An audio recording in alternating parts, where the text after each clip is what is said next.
It was one of those humid October afternoons in Oakwood Ridge, where the fading sun filtered through the thick canopy of trees, creating golden patches on the soft, mossy ground. As I stepped out of my small, one-bedroom apartment, the scent of damp earth and decaying leaves filled the air. I could feel the weight of 1,000 memories hanging heavy around my shoulders. Oakwood Ridge had always seemed to be a sleepy little town, with its cracked sidewalks and old brick buildings, but today it buzzed with the restlessness typical of something brewing beneath the surface. I took a deep breath, pulling my backpack tighter against my back, its worn straps digging in just slightly, a reminder of the burden I was about to begin carrying. "Evan, hey, Evan," a voice called from across the street. It was Sarah, my childhood best friend, waving me down. Her hair, a fiery cascade of copper curls, caught the waning sunlight like flames. As she pranced over, I felt the tight knot in my stomach loosen a little. She had a knack for lifting my spirits, even on the darkest of days. "What's up, Sarah?" I asked, forcing a smile. "You look like you just won a race or something." She laughed, a sound that was as light as the wind rustling through the trees. "I practically did. You won't believe what's happening tonight. There's a big bonfire at the lake. Everyone's going to be there. We need you. It won't be the same without you, you know." I shifted my weight, a mix of excitement and reluctance stirring within me. "A bonfire at this time of year," I said, raising an eyebrow. "That sounds dangerous. Don't you remember last year the marshmallows exploded?" "They did not explode," she giggled, rolling her bright blue eyes at me. "They just caught on fire a little bit. Besides, it is a tradition. You can't miss out this time. The whole gang will be there. We'll roast marshmallows, make s'mores, we'll even do some ghost stories. Don't you want to hear what everyone thinks about Miss Peterson's haunted classroom?" It was tempting, but the truth was, no matter how much I missed the thrill of those gatherings, the thought of facing them, facing my past, sent shivers down my spine. I had spent so many years shielding myself from that chapter of my life, refusing to let its shadows creep back in. Gradually, furies had laid dormant within me, festering silently, but with every nostalgic call from the town, they stirred as if they were ready to claw their way back into my life. "Thanks, Sarah, but I don't think I'm up for it. Besides, I still have some stuff to take care of," I said, trying to appear disinterested, though I could feel the bittersweet memories ignite in my heart, a montage of laughter, friendship, and warmth. "Come on, Evan," she coaxed, her voice softening into something more sincere. "We're not kids anymore. It's time to get back out there. Let's forget about the past just for one night. We all miss you." "I just don't know, Sarah." My voice was somewhat breathy as I looked down at the cracked pavement, tracing lines with my sneaker. "I mean, I've been gone for so long. A lot has changed." The glimmer in her eyes dimmed slightly, her lips pursing. "You know, sometimes I think you hide away too much." "I get it, the whole thing with Jared." "Let us not bring that up, please," I interrupted, the name a razor across my heart. Jared was the ghost I couldn't shake off, the remnant of betrayal that clung to my mind like a vine.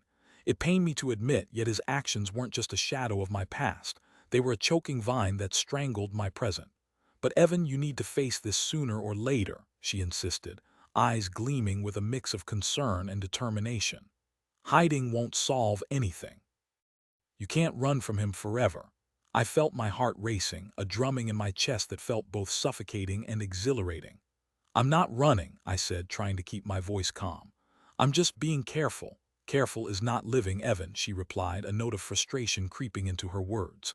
"It's okay to be scared, nothing wrong with that, but don't let it take your joy away. Just one night, can we? For old time's sake." The twinkle in her eyes thawed my resolve just a little. The idea of sitting around a fire with familiar faces, of sharing laughter and kernels of warmth, sent sparks of nostalgia through me. Still, my mind raced through the tangled mess of emotions. A memory flared uninvited, us laughing during an autumn festival, joy pouring through our veins like the cider we'd drunk, a fleeting moment before everything shattered, before jarred. "I'll think about it," I finally said. "But no promises." "Fair enough," she grinned, clearly pleased with the progress we had made. "Just show up. I'll even save you the best marshmallows." I chuckled softly, imagining the gooey, sticky sweetness. It was a tug-of-war in my heart as I waved goodbye, feeling a mix of longing and hesitation. Maybe she was right. I could use a little comfort, could use the laughter of friends to dull the blade of memories that had cut too deep. As I started down the path leading to the local diner, the sky shifted above me, shades of orange and purple bleeding into one another, a dazzling display that distracted from the weight I carried in my chest. Inside, the aroma of freshly brewed coffee mingled with the greasy scent of fries and burgers, wrapping around me like a warm blanket. The diner was a small, local place where locals gathered, catching up over mugs of coffee or slices of pie. I walked in, the bell above the door jingling cheerfully, and instantly the chatter washed over me. Greg, the burly owner, stood behind the counter, pouring coffee into chipped mugs while humming an old tune. He glanced my way and waved, a huge grin lighting up his round face.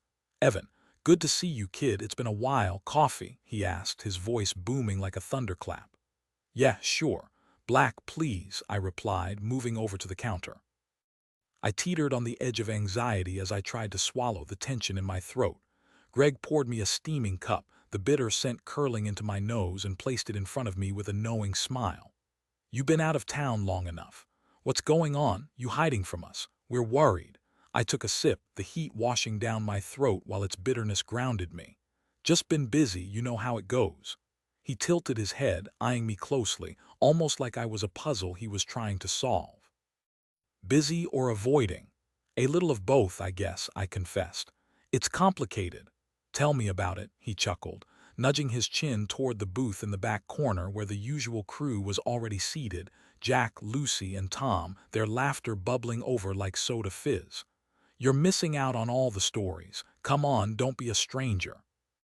I hesitated as an electric surge of trepidation laced the air around me, thinking of the tight-knit group who had shared innumerable moments of joy and some heart-wrenching sorrows. But then I caught sight of Jack, a gentle giant with boyish charm, nudging Lucy playfully, and Tom giving an exaggerated eye roll, and in that moment of warmth, the urge to join them grew stronger than my fears. "Maybe just for a little while," I finally said, setting down my cup. I turned to face the booth, a war going on in my mind, but for the first time in a long time, there was a flicker of hope weaving through the crowded neurons that somehow bolstered my courage. "Good choice. A little bit of joy won't kill you," Greg chortled, slicking back his hair. "You'll lighten up one of these days, kid." The clinking of silverware and the jubilant voices slowly melted as I wandered over, finding a spot next to Jack, who merely grinned as he welcomed me. "Look who decided to grace us with his presence. The prodigal son returns." "Shut up," I laughed, feeling the warmth of the moment envelop me. "You all can shove it. I still do not want to know the story about Miss Peterson and her haunted classroom." "Oh, come on, it's gold," Lucy chimed in, leaning in conspiratorially. "You would not believe the things that happened." Their banter pulled me in like a current, the laughter wrapping around me until my heart began to lighten. Maybe just for tonight, with the smell of burnt marshmallows and the chill of the autumn air beyond the window, I could forget everything that had haunted me. Amidst the stories and laughter, I felt myself relax, even as shadows loomed in the corners of my thoughts. But deep down, something dark was unraveling, a whisper. They were not the only ones waiting for a moment to boil over. My past was a wildfire waiting for a gust of wind. And as I looked around, I couldn't help but feel the gnawing sense of inevitability. Tonight might not end in sheer joy, but perhaps the pieces I had lost might lead me somewhere, even if it was back to the darkness I had tried to escape from. So I laughed and smiled and shared sips of coffee with friends, a bittersweet taste tinged with memories, each chuckle a fragile thread along the fabric of my past. Tonight would be nothing everywhere and everything to someone like me. No promises made, but the promise of something, something that stirred just beneath the surface, was waiting to be ignited. I turned the key in the lock, the sound echoing in the empty hallway of my apartment as I stepped inside. The familiar smell of old wood and the lingering scent of the lavender air freshener I had used for years washed over me like a ghost of my past. I tossed my jacket onto the back of the worn-out couch and wandered to the small kitchen area. The clutter from last night's takeout still lingered on the countertop, greasy boxes and half-filled soda cans telling the story of a long week where I had buried myself in work to avoid thinking. My mind was racing, thoughts bouncing like a ping-pong ball. The meeting I had just left was still burning in my chest.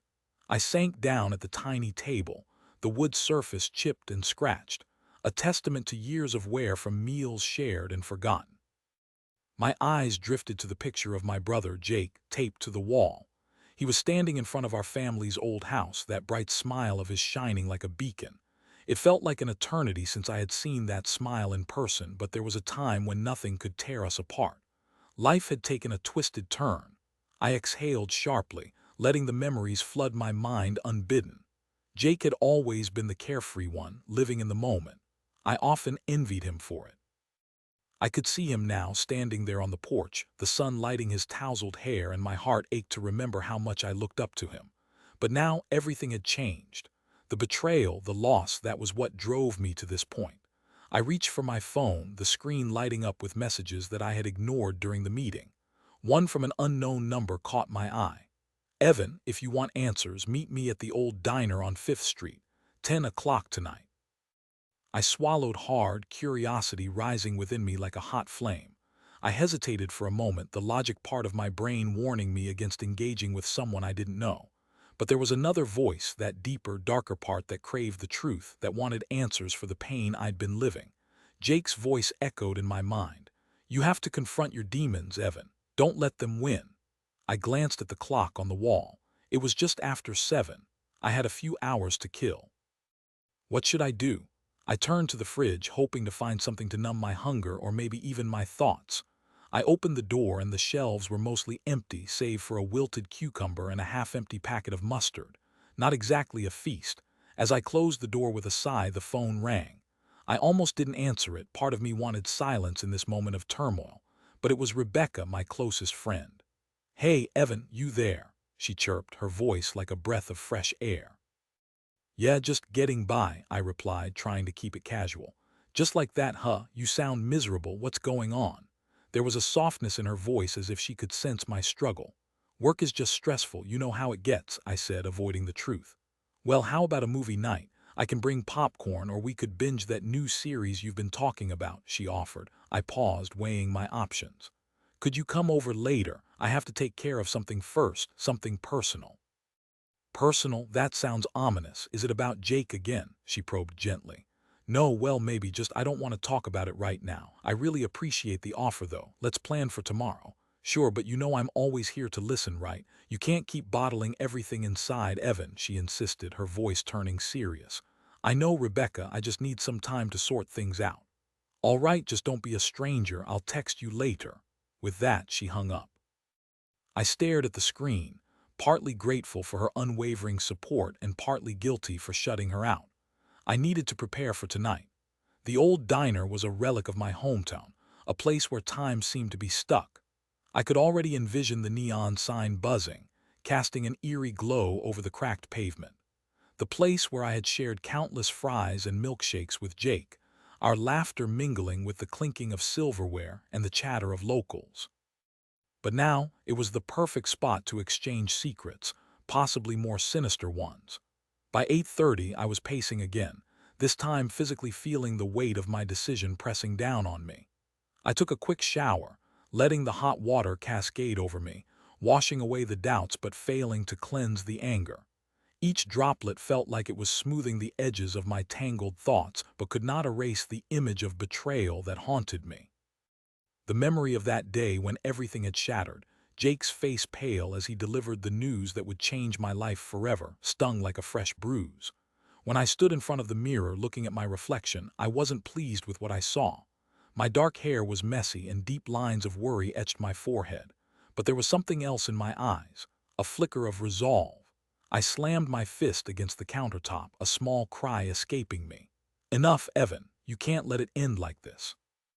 Nervously, I put on a dark hoodie and jeans, an attempt to cloak myself in anonymity. I wanted to be anyone but Evan Carter, the brother, the man burdened by past mistakes. The clock ticked on, and as the minutes bled into each other, the adrenaline kicked in. I grabbed my car keys and stepped out into the chilly evening air, the sudden change in temperature stealing my breath. The drive to the diner was filled with apprehension. Streetlights flickered above, illuminating the dark roads like fleeting thoughts. I could see the diner's neon sign in the distance, flickering unsteadily, casting a red and blue glow like a heartbeat in the night. As I pulled into the parking lot, I could feel my heart pounding, a nervous rhythm echoing through my body. Was I ready for this? Was I prepared to face whoever had called me here? I parked and stepped outside, the chill wrapping around me like a cloak. The smell of fried food wafted through the air, familiar and comforting, but it did little to calm my nerves. Just inside the door, the bell jingled as I walked in and my eyes scanned the space. It was nearly empty, save for a couple sitting in a booth at the far end. They were lost in their own world, whispering and chuckling, oblivious. Then I spotted someone sitting at the counter. A shadow of a figure hunched over a cup of coffee, the steam curling into the air. I couldn't see their face clearly in the dim light, but there was an air of familiarity about them that set my nerves on edge. I approached cautiously, my pulse quickening with every step.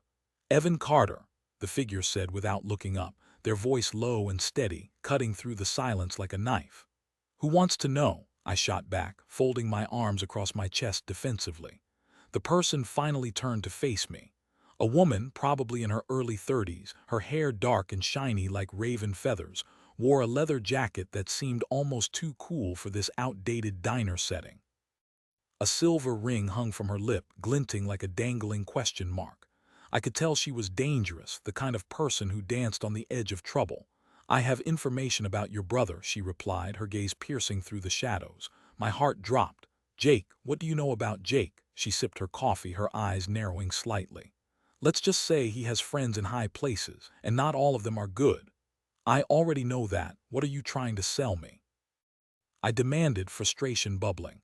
"What do you want in return?" "Just the truth, Evan," she said, setting the cup down firmly.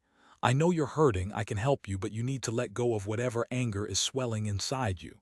"Easier said than done," I snapped back. Her calm demeanor only made my frustration grow. "I want answers, not riddles." She leaned forward, her expression shifting. "Fine, here's a riddle for you. You want to find out who took everything from you. You don't just need to search where your brother went, you need to dig into who he was before all of this." "What do you mean?" I asked, suddenly intrigued despite my defenses. "The man you knew as your brother is a name that should never be uttered in daylight," she said, her voice dropping to a whisper. "But you can't face it alone." "Who are you?" I asked, my curiosity piquing. "What are you looking for?" "I merely want to help you," she answered. A flicker of compassion crossed her features, and in that moment I saw someone who might understand the precarious balance of love and hatred I felt for Jake. "What's your name?" "Call me Solara," she said, eyes locking with mine, making me feel as if she could see straight into my heart. I chewed on my lip, unsure of where to go from here. "What's your game? How do you fit into all of this?" "I'm nothing to you, Evan," she responded. "But I want to see justice served. Jake has a lot more to explain. If you're willing to dig and risk everything you have left, maybe you will find the man behind the mask." Justice. The word echoed ominously, resonating like a challenge deep within. "I want to know everything. I will find the truth even if it takes everything from me." Solara smirked slightly, as if she had been waiting for that moment. "Then we have a lot to discuss. But first, you need to understand something very important." And as she leaned closer, the diner faded away, the reality of my past intertwining with the looming shadows of deceit that lay ahead. This was only the beginning. The road ahead was long and twisted, where every step could either lead to redemption or my eventual destruction. But I was ready to climb that mountain of deceit. One painful step at a time. I stood at the edge of Oakwood Ridge, the late afternoon sun casting long shadows across the cracked pavement that led to Highland's Diner. The familiar smell of grease and fried food wafted through the air, a constant reminder of the conversations and laughter that once filled that space.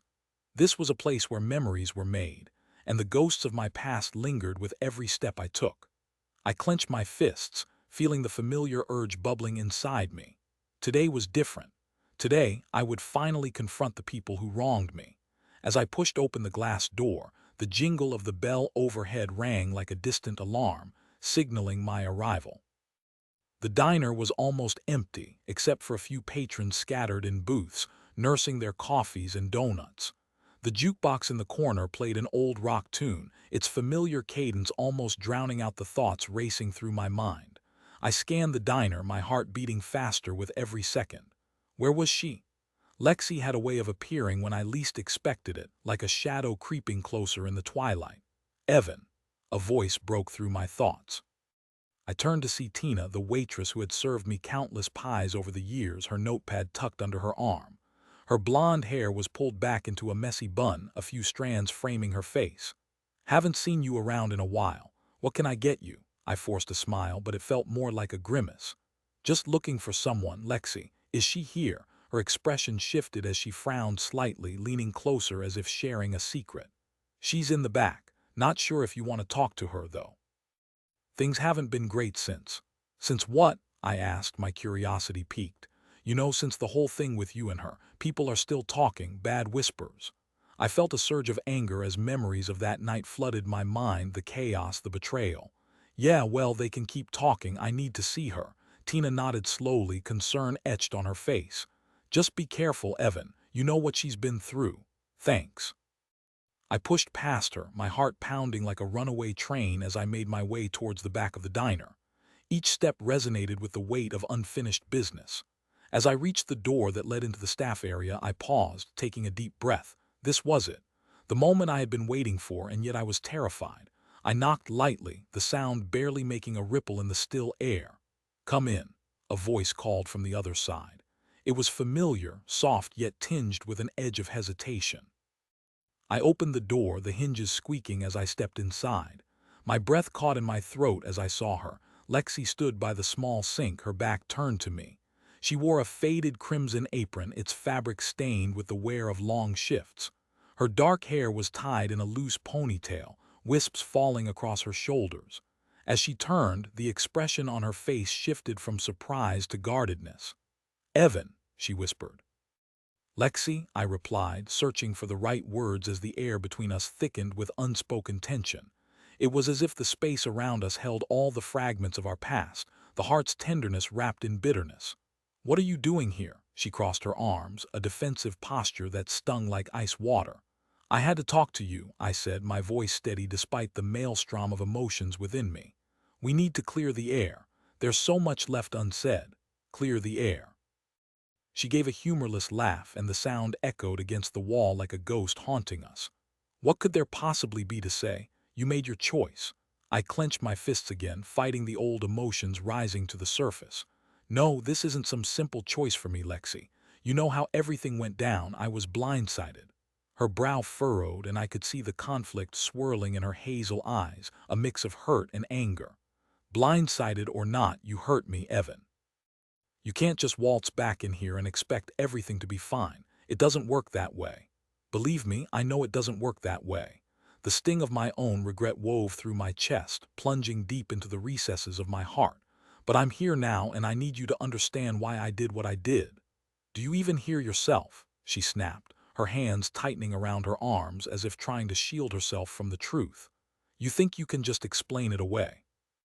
That it would change anything. You were supposed to be my best friend, Evan. I was, and I thought you were mine. The bite in my voice surprised even me. I took a step closer, desperation creeping in like a predator. But then came the accident. I couldn't afford to lose you too, so I did what I thought was best. Maybe I was wrong. Maybe. Her voice dripped with sarcasm, and it ate at me like acid. You had your chance to prove yourself to me, and you blew it. Lexi, I had no idea this would happen, I said, my breath hitching slightly with the weight of my words. I can't change the past as much as I'd give anything to do that, but I'm still here, right now. She studied me, her expression softening just a fraction.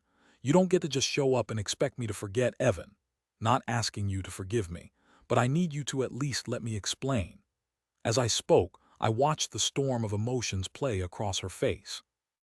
It reminded me of the time we'd spent that summer, sitting by her backyard pool, laughing over silly jokes, the sun setting in the horizon like a painting slowly fading away. The color of her cheeks would glow in the gentle twilight, touching my heart in ways I didn't realize until it was too late. "Fine," she finally mumbled, her gaze dropping to the floor. "But don't think this means I trust you." "Understood."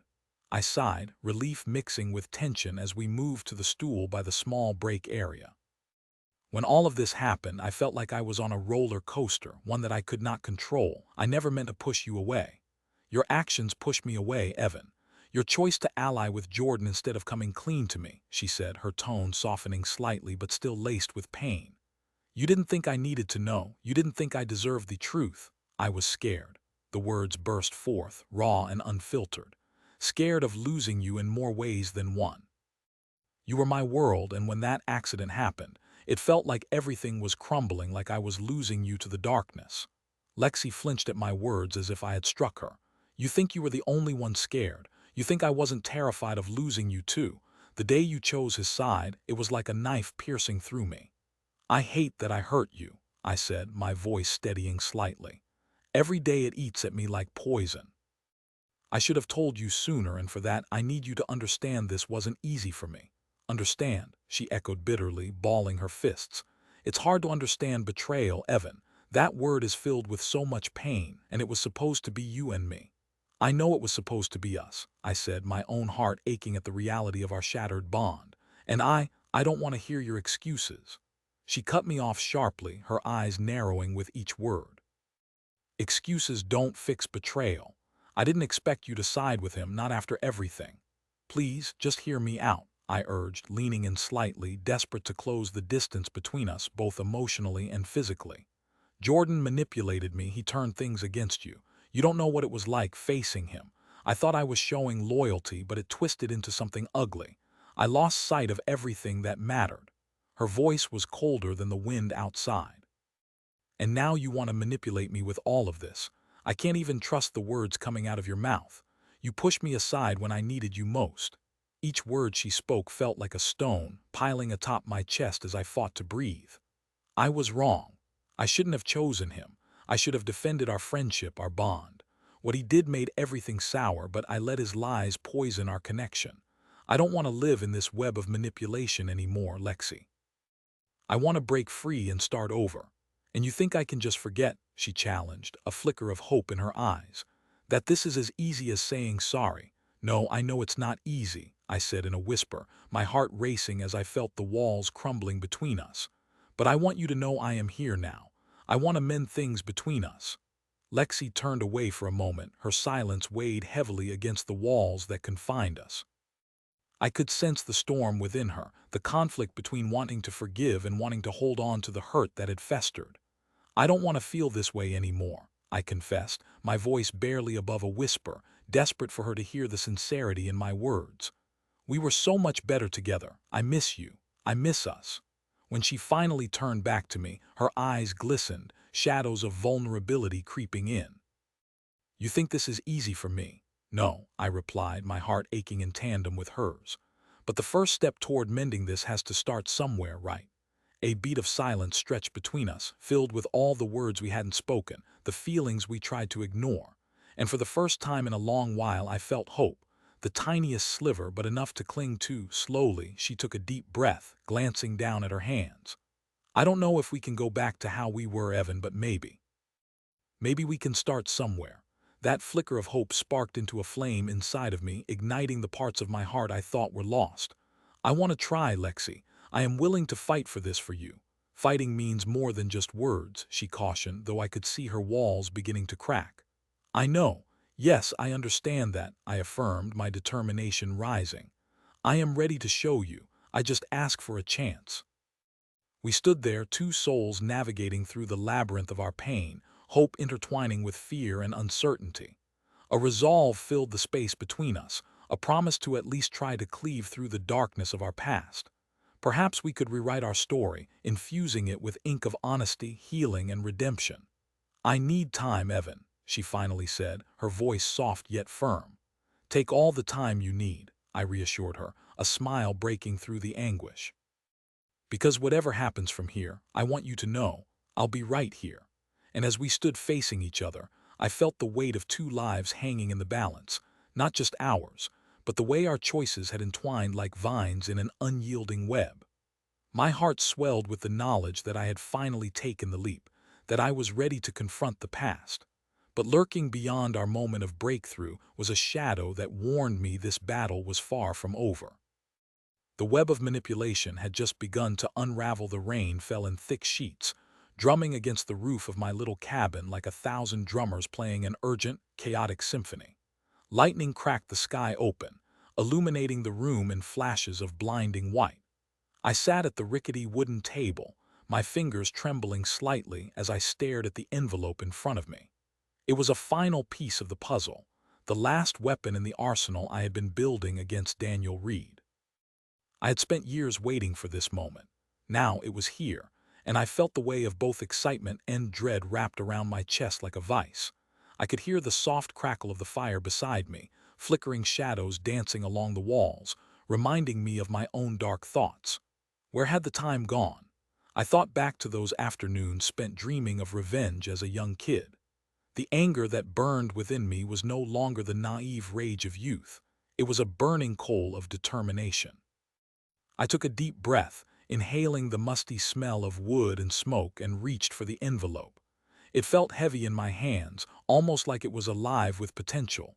Just then, my phone buzzed against the table, pulling me from my nostalgic spiral. It was a text from Claire, my only accomplice in this twisted game. "You ready for tonight?" it read, the words palpable with anticipation.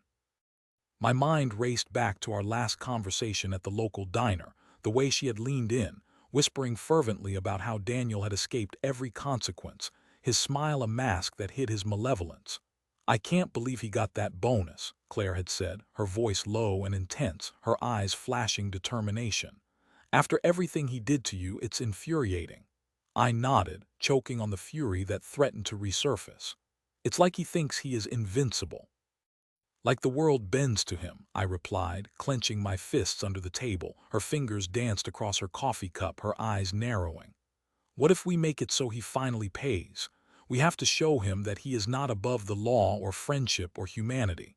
And just like that, the plan was born. I texted Claire back. Meet me at the old mill at 8. We need to finalize everything." The old mill was abandoned, steeped in the tales of our childhood, the stuff that nightmares and legends were made of. The thought of meeting her there sent a shiver down my spine, but I welcomed the rush, feeding off the adrenaline that coursed through me like fire. I waited tensely, watching the storm through the window, and as the clock approached 8, I threw on my jacket, the fabric thick against the biting cold. I grabbed the envelope and shoved it into my pocket. The rain continued to pour as I stepped outside, the world appearing darker, more menacing. Each step towards the mill was an invocation.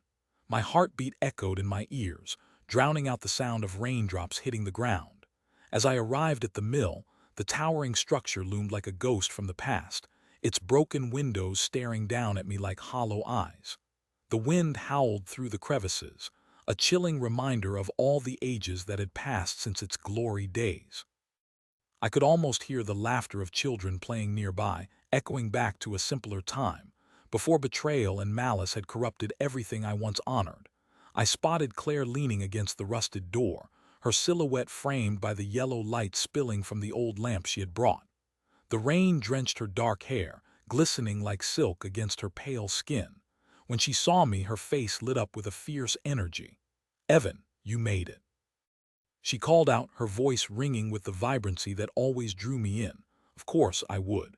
There's no going back now," I replied, shaking my head to dispel the unease nesting in my stomach. As I stepped closer, I could see the determination etched across her brow, the flickered flame of righteousness igniting a fire inside both of us. "Let's get inside," Claire said, pushing the ragged door open with a creak. As we stepped inside, darkness wrapped around us like a shroud. The smell of damp earth and moss filled the air, mingled with the sharp tang of rust. I flicked on the flashlight I had brought, its beam cutting through the shadows, illuminating rotting wooden beams and piles of forgotten memories. "So, did you get everything?" she asked, her voice steady but with an edge of eagerness. I reached into my pocket and pulled out the envelope, holding it up like a trophy. "This right here could change everything." There was a calculated glint in her eyes as she took the envelope from me, her fingers brushing against mine for a heartbeat. "Let's see what we have," she said, tearing it open briskly. I felt the weight of her gaze, the spikes of anticipation bursting in my chest. She poured the contents onto the table, photos, documents, copies of emails I had been gathering for months.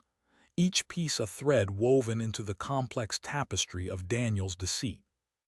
"These are from his accounts in that company he thought nobody could touch," I explained, feeling the pulse of resolve pulsing through my veins. The excitement in her eyes mirrored my own. Everything he used to steal from me, the money laundering, the insider trading, it all leads back to him. Claire's sharp intake of breath was music to my ears. "This is better than I imagined, Evan. We can take him down. We can expose him, make him pay for everything he did to you and others." "Exactly," I breathed, my heart hammering in my chest. "Everyone deserves to see who he really is. He can't run from this." My mind raced with visions of what would happen once we shared this evidence. The fear that loomed like a thundercloud over his life would burst open, drenching him in the consequences he had evaded for far too long. Claire's face softened slightly, a hint of vulnerability flashing through her otherwise stoic demeanor. "Are you sure you are ready for this? Once we do this, there is no going back." A rush of emotion surged within me, a blend of anxiety, anticipation, and vindication that propelled me toward the edge. "I've been ready for a long time, Claire. I spent too many years in the shadows, letting his cruelty define my life. It is time to flip the script." She stepped closer, and I noticed the sincerity in her eyes. "You know that this could come with its own risks. Daniel has connections, resources. He won't go down easily." "I know," I said slowly, each word slipping from my mouth with a heavy weight. "But what choice do I have? To forgive and forget? There is no forgetting what he did to me, and there is certainly no forgiveness remaining." Claire nodded slowly, and I could see the cogs turning in her mind. "Then we do this right. I'll help you every step of the way." We spent the next hour poring over each piece of evidence, our excitement mixing with the lingering fear of what might come next. Tension entwined our words, and every time I glanced at her, I felt the depth of our shared resolve bind us closer. "This one," Claire said, holding up a photograph of Daniel shaking hands with a corporate mogul, "could be the key. He looks so smug, so sure of himself." I grinned, imagining how it would feel to confront him with this evidence. "He truly believes he is untouchable." "There's a chance we could drop these anonymously to the authorities," she suggested, her brow furrowed in concentration. "Let them handle it. No one will know it was us." But as much as her plan appealed to the lingering cowardice buried deep within me, I knew I could not hide in the shadows anymore. "No, I want him to know it's me. I want him to feel every ounce of anguish I felt." Claire met my gaze, her expression shifting from determination to agreement. "Then we confront him directly." I nodded, feeling a wicked smile split my face. "Yes. I want him to see my face as everything he built comes crashing down around him." We worked diligently, forming a strategy that buzzed with the thrill of impending chaos. By the time we left the mill, the rain had stopped, the moon casting an ethereal glow across the damp earth. The world felt charged with possibilities, the grounded tensions from that night vibrating in my bones. "Tomorrow, then?" Claire asked, her eyes sparkling with the promise of retribution. "Tomorrow," I affirmed, a sense of purpose driving my every thought. As we exchanged goodbyes, a pause settled between us, thick with unspoken words. I wanted to tell her how much her support meant, how much it grounded me. But I simply nodded, turning to leave. Walking home, I felt invigorated by thoughts of our plan. The air was crisp, the scent of pine and dampness filling my lungs, heightening my senses to what lay ahead. Every step felt like a countdown to the reckoning I had spent years desiring. The fire blazing within me battled against the cold of uncertainty, but I welcomed it. I could hardly sleep that night, the images of vengeance and retribution dancing behind my eyelids. Daniel's smug smile, the betrayal that had sliced through my life, each moment fueling my determination. I had finally taken the first step toward reclaiming my life, and the thought made my heart race with exhilaration and fear. Tomorrow would not just be a chapter. It would be the opening of a new novel, the climax to a long-told story of pain and suffering that was finally about to see its end. And as I nestled in my bed, the shadows showing their faces once again, I could only hope that justice would be as sweet as I had imagined.